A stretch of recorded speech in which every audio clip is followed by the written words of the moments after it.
সখীপুর, বেদারগঞ্জ, নড়িয়া থেকে সরাসরি ঢাকায় বাস সার্ভিস চালু আছে।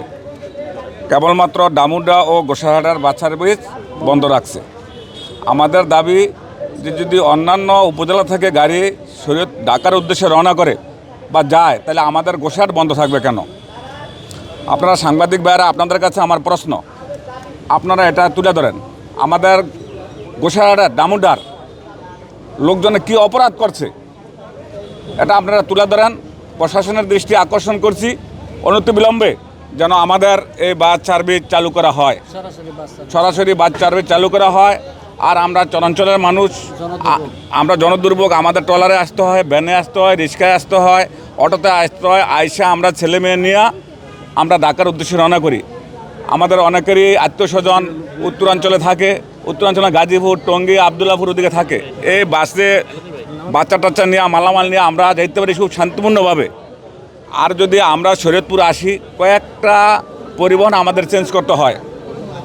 তা আমরা চাই সরাসরি ডামুড্যা এবং গোসাইরহাটের বাস সার্ভিস চালু করা হোক, জনদুর্ভোগ থেকে আমাদেরকে মুক্ত করুক। আমি বুঝি নির্মাণের শিল্প, সালাম স্টিল বোঝে ডিউরেবিলিটি। সালাম স্টিল, মোস্ট ডিউরেবল স্টিল। সব জায়গায় গাড়ি চলতেছে, কিন্তু একমাত্র গোসাইরহাট উপজেলাতেই গাড়ি বন্ধ রাখা হয়েছে।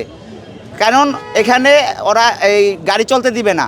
আমাদের এই গাড়িতে অনেক সময় বয়স্ক রুগী যায়, তারপর একা যাত্রী যায়, মহিলারা যায়, এবং আমাদের এই গাড়িতে ভাড়া খুবই কম।